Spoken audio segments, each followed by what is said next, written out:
부활은 우리에게 참 기쁨을 줍니다. 부활은 우리에게 참 능력을 줘요. 그래서 그런지 부활이라는 말을 많이 쓰고 있습니다.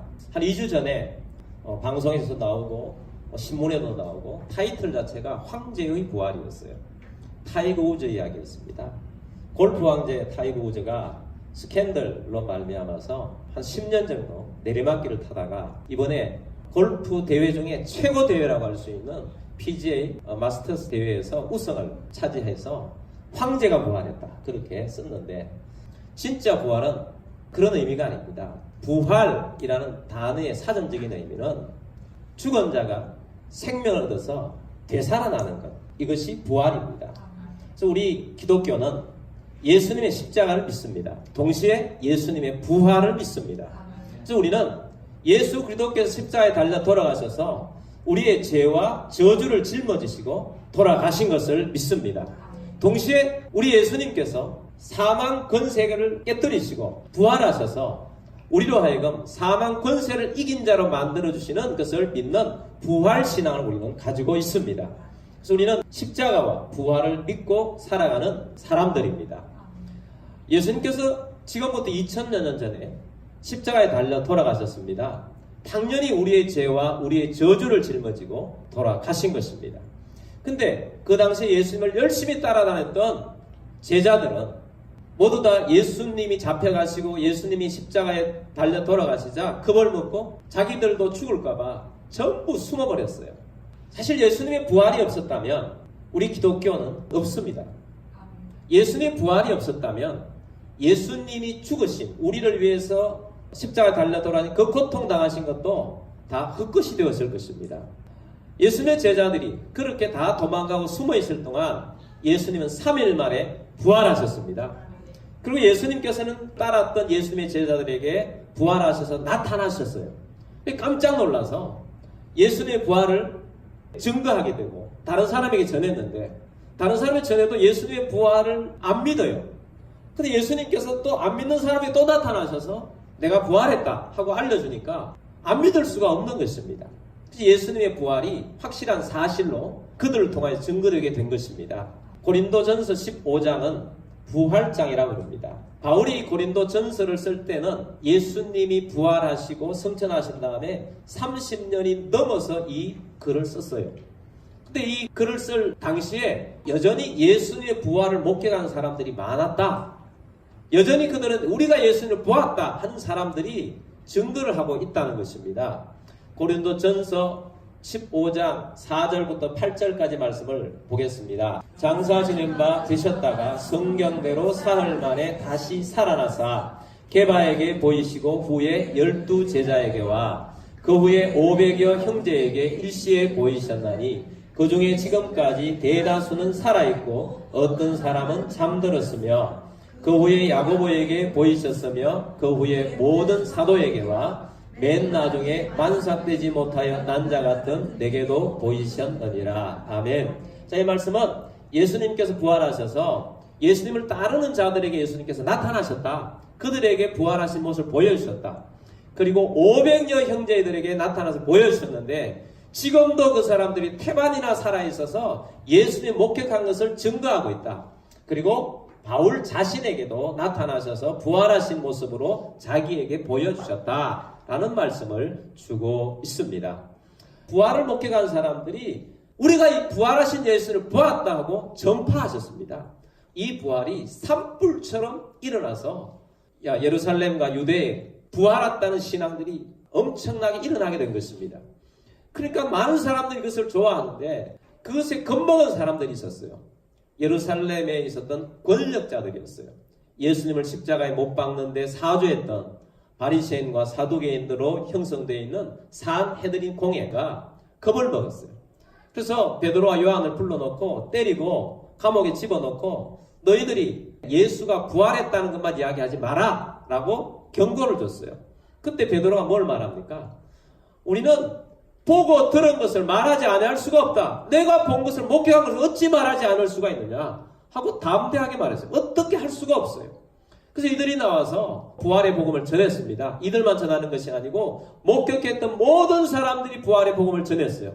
이전에 예수님이 십자가에 달려 돌아갔을 때에 자기의 목숨을 유지하기 위해서 숨어있던 사람이라고는 도저히 생각할 수 없을 정도의 담대함을 가지고 부활을 증거했어요. 얼마나 열심히 전했는지 그들이 이 부활을 전하다가 다 순교를 당했어요. 죽음이 와도 그들은 이 부활을 증거했던 것입니다. 이 부활을 증거함으로 말미암아서 온 세상이 변화되게 된 것입니다. 그래서 이 부활의 신앙으로 말미암아 변화되었습니다. 고린도전서 15장 20절 말씀. 그러나 이제 그리스도께서 죽은 자 가운데서 다시 살아나사 잠자는 자들의 첫 열매가 되셨도다. 잠자는 자들의 어떤 열매? 첫 열매. 잠자는 자들의 첫 열매, 부활의 첫 열매가 되셨습니다. 사실은 예수님 이전에도 부활한 사람들이 있었습니다. 회당장 야이로의 딸이 병들어 죽게 되었다고 예수님을 모시러 왔었습니다. 예수님 모시러 가는 사이에 이 딸이 죽어버렸어요. 예수님께서 이 딸은 죽은 것이 아니고 잠든 것이다 하고 손을 잡고는 달리라고, 소녀야 일어나라 하고 일으키니 그 소녀가 일어나서 다시 살게 되었다 하는 것을 말씀하고 있습니다. 그리고 예수님의 친구 나사로가 죽었습니다. 예수님과 도착하니까 죽은 나사로가 동굴 무덤 안에 들어간 지 4일이나 지났습니다. 썩었죠. 근데 예수님께서 그 돌문을 열어라 하시고 나사로야 나오너라. 그랬더니 죽은 나사로가 살아서 나온 것입니다. 여러분, 이런 부활도 의미가 있어요. 죽은 줄 알았던 사람이 우리 가족이 1년만 더 산다 해도 얼마나 귀한 일입니까? 복된 일입니까? 이런 부활들과 예수님의 부활과는 비교할 수 없는 부활이에요. 예수님의 부활은 어머니 뱃속에서 태어났던 이 육체의 모습대로의 부활이 아니에요. 썩지 않고 죽지 않는 몸으로 부활하신 것입니다. 시 공간을 초월하는 그런 몸으로 부활하신 거예요. 영원히 사는 몸으로 부활하신 것입니다. 또한 예수님의 부활은 우리의 육신의 죽음 다음에 새로운 세상에 살다는 것을 우리에게 보여주는 사건이었습니다. 예수님께서 말씀하시기를 우리가 이 세상의 삶이 끝이 아니고 그 다음 세상이 있는데 그 다음 세상에는 선한 일을 행한 자는 생명의 부활로, 악한 일을 행한 자는 사망의 부활로 나오리라. 그렇게 말씀하셨어요. 그러므로 여러분, 우리 예수 안에 있는 자는 생명의 부활로 나아가게 될 것입니다. 그러나 예수 밖에 있는 자는 사망의 부활로, 멸망의 부활로 나아가게 될 것입니다. 여러분, 예수 안에 거하는 우리 모두가 되기를 바랍니다. 또한 예수님의 부활은 사망 권세를 이긴 부활이었어요. 사망을 깨뜨린 부활이었어요. 여러분, 이 세상에 많은 저주가 있습니다. 우리의 삶 가운데 왜 이렇게 어렵고 힘든 일이 있는가? 그것을 이 세상의 철학적인 관점에서는 풀 수가 없습니다. 거기에는 해답이 없어요. 성경에서 우리에게 해답을 주고 있습니다. 이 세상에 왜 저주가 있는가? 이 세상에 들어온 저주는 아담이 죄를 지어서 그 죄로 말미암아 저주가 이 땅에 들어왔다. 그래서 아담 이후에 태어나는 모든 사람들 속에는 죄의 DNA가 있어요. 그리고 또한 죄를 지어서 저주를 받습니다. 그 저주 가운데 죽음이라는, 사망이라는 저주가 우리 가운데 있습니다. 그런데 예수님께서 우리의 죄와 우리의 저주를 짊어지시고 십자가에 달려서 돌아가셨습니다. 그리고 무덤에 묻히셨습니다. 근데 하나님께서는 이 예수님을 그냥 두시지 아니하시고 다시 살리신 것입니다. 부활시키신 것입니다. 영원히 살게 하셔서 부활의 첫 열매, 영원히 사는 몸으로 부활의 첫 열매로 예수님께서 부활체를 입으셨습니다. 근데 첫 열매라는 단어는 두 번째 열매도 있고 세 번째 열매도 있고 네 번째 열매도 있고 그 다음에 많은 열매가 있는 것을 전제로 하고 있습니다. 그래서 이 첫 열매 되신 예수님 이후에 많은 사람들이 부활하러 들어갈 것인데 누가 예수님 다음으로 부활하러 들어가느냐? 예수님을 믿는 자, 예수님 안에 있는 자가 이 부활 안으로 들어갈 것을 말씀을 하고 있습니다. 고린도전서 15장 21절 말씀 봅니다. 사망이 한 사람으로 말미암았으니 죽은 자의 부활도 한 사람으로 말미암는도다. 아멘. 사망이 한 사람으로, 한 사람 누구를 말합니까? 아담이에요. 죽은 자의 부활도 누구로 말미암아? 한 사람, 예수님으로 말미암아 부활을 입게 됩니다. 자, 22절 말씀 봅니다. 아담 안에서 모든 사람이 죽은 것 같이 그리스도 안에서 모든 사람이 삶을 얻으리라. 아멘. 모든 사람이 죽은 것 같은데 누구 안에 있을 때? 아담 안에 있을 때 모든 사람이 죽은 것 같이 돼요. 모든 사람이 삶을 얻어요. 누구 안에 있을 때? 그리스도 안에 있을 때. 예수 그리스도 안에 있을 때 모든 사람이 삶을 얻는 것입니다. 그러므로 여러분, 예수 그리스도 안에 있는 여러분들이 되기를 바랍니다. 여러분, 우리가 누구를 선택하고 누구 안에 있을 것이냐?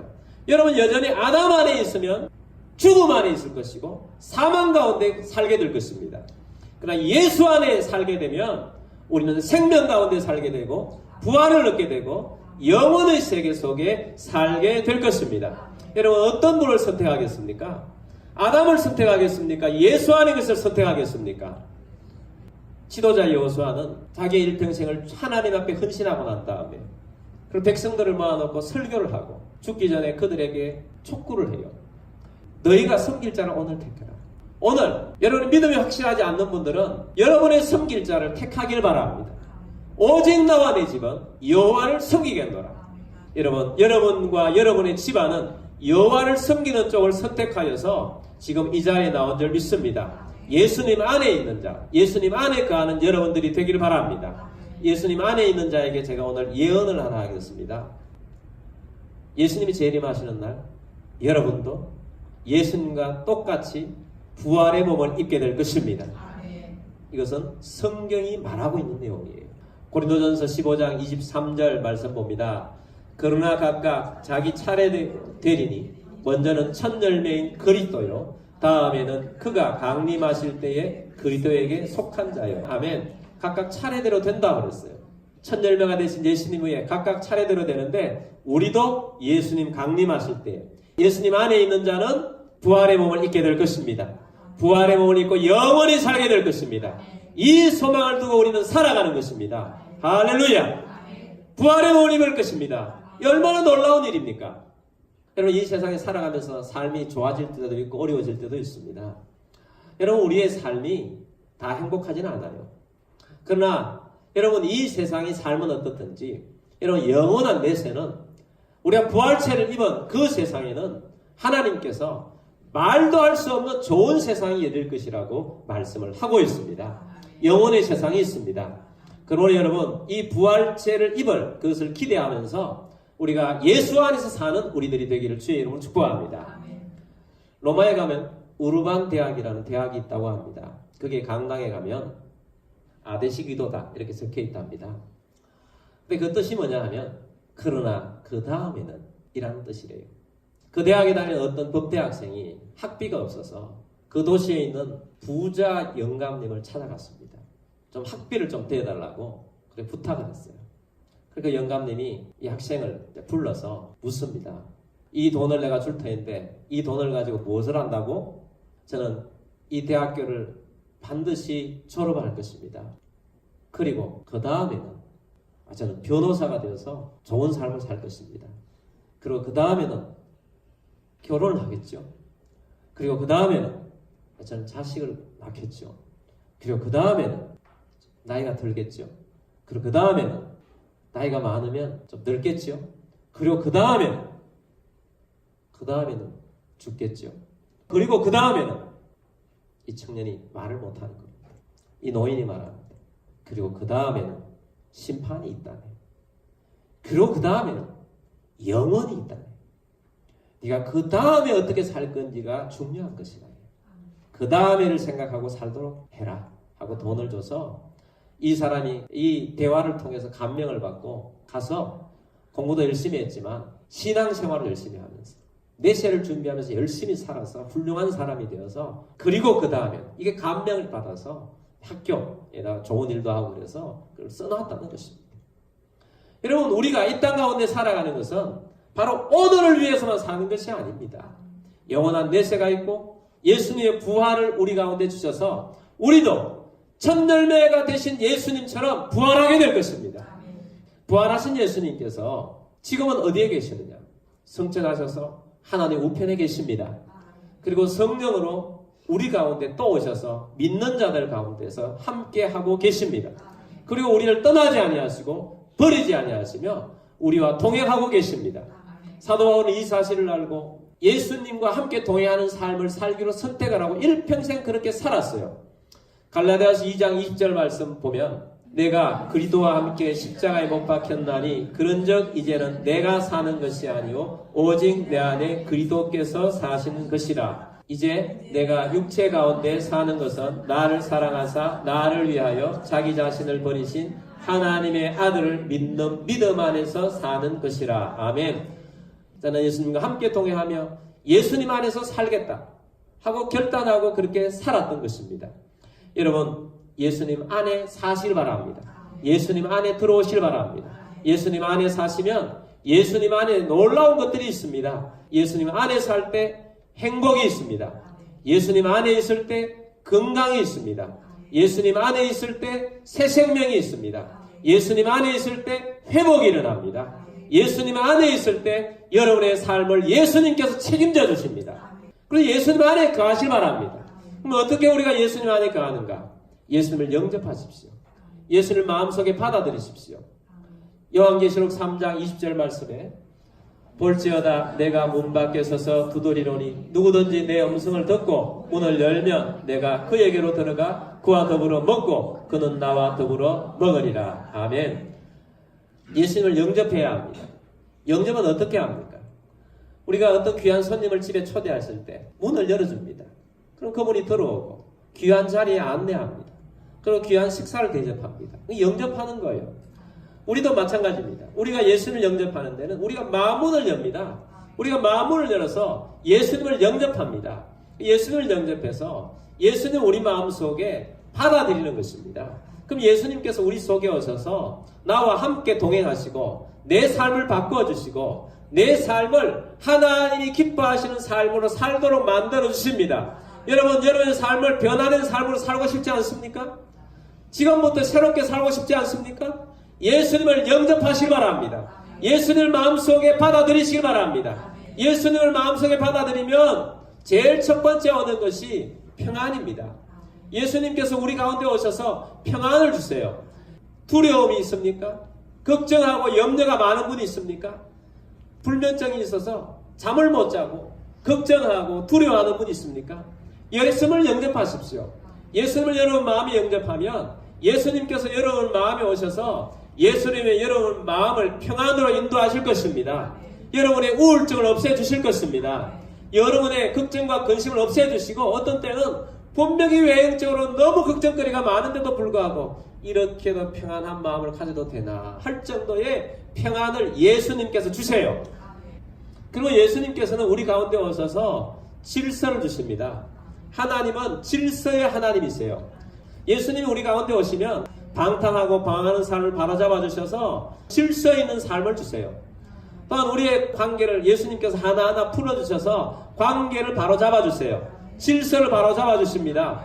여러분, 우리의 삶에 실타리가 꼬여져서 이것도 안 되고 저것도 안 되는 그런 사람들을 우리 주님께 질서를 바로잡아 주시는 것입니다.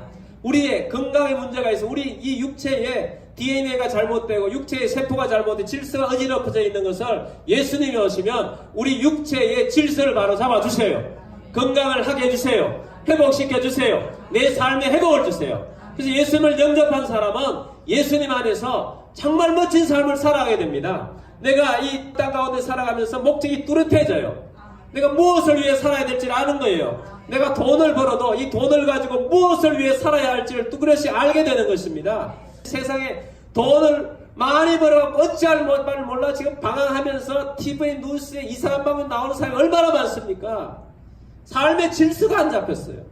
주님은 우리 속에 오셔서 삶의 질서를 잡아주십니다. 예수님을 영접하고 예수님과 함께 동행하는 삶이 진짜 삶입니다.